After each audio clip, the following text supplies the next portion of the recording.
Hi there. Hiya. Thanks for having me. I'm a first-time caller. You're very welcome. Yeah, I'm just really passionate about, what I've just heard today, and I just had an urge to call. I just find it morally wrong, essentially. Someone who's in a position of power, who lives in a household, and where I'm trying to make ends meet, trying to pay gas bills, which I can't afford to pay nowadays, and I'm living in a low income in terms of salary.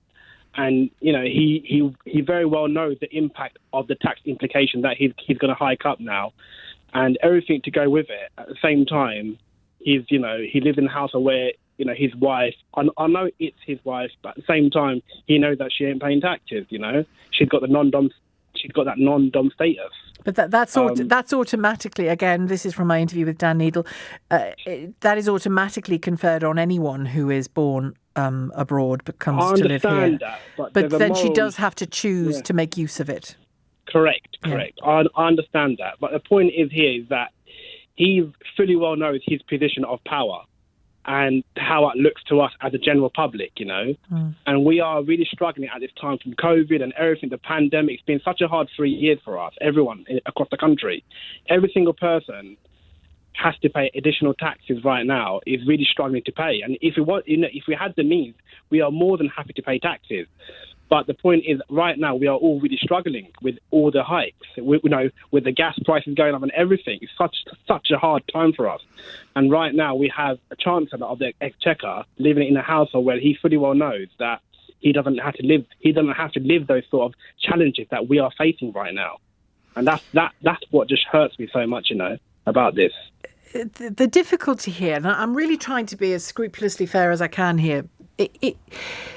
He is wealthy. He wasn't born wealthy, I don't think, but he married wealthy, right? So he lives the life of a wealthy man, 4 homes, whatever else, and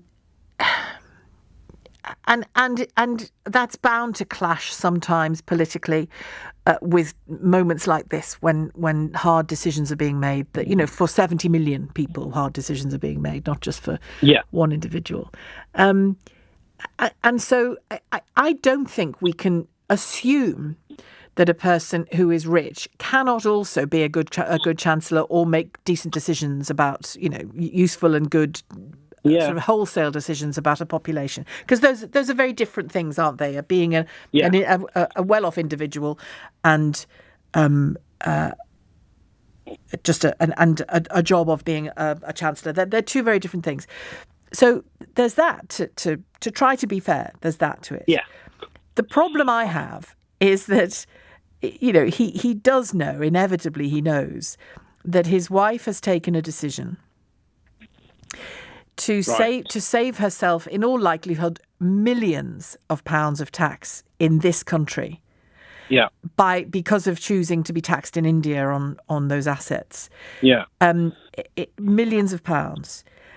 And he or she can square it any way they like. It looks terrible. It's just correct. That's where I'm coming at. And even if it's legit, it looks terrible. Yeah, it just looks really bad, doesn't it? I've been a Tory all my life, but I have to say, after this particular incident, I'm just going to go to Labour because I just feel that they're more honest and transparent. End of the day, they're all politicians, Mohammed. Yeah, they are. But I just feel so let down by this because at the same time they did say that they're not going to hike up the national insurance taxes, and they are doing that.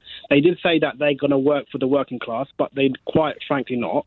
And this just comes out today on the paper, and I was just flabbergasted by it. I just literally I couldn't believe what I was reading. Like, how could this be? I was just shocked, and I had to call into it to kind of make my point, And you're in Boris Johnson's constituency. I am indeed, which makes it more hurtful. Exactly. Will you be taking it up with your MP? I will do. Okay. I'll be writing in. I will do report back.